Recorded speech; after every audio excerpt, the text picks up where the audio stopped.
Hormuz প্রণালী দিয়ে বাংলাদেশি পতাকাবাহী জাহাজ বাংলার জয়যাত্রার নিরাপদ চলাচল নিশ্চিতের জন্য ইরানকে ধন্যবাদ জানিয়েছেন পররাষ্ট্রমন্ত্রী ড খলিলুর রহমান।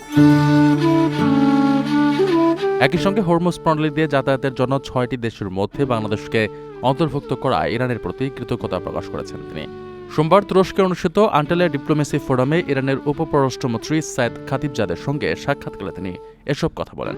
বৈঠকে উভয় পক্ষ উপসাগর অঞ্চলের বর্তমান পরিস্থিতি এবং পারস্পরিক স্বার্থ সংশ্লিষ্ট বিভিন্ন বিষয় নিয়ে মতবিনিময় করেন।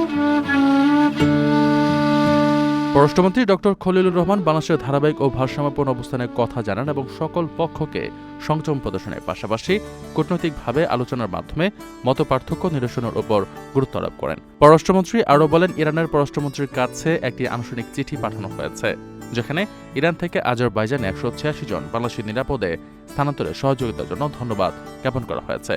এ সময় ইরানের উপপররাষ্ট্রমন্ত্রী বাংলাদেশের গঠনমূলক ভূমিকার প্রশংসা করেন এবং বাংলাদেশের পররাষ্ট্রমন্ত্রীকে তেহরান সফরের আমন্ত্রণ জানান।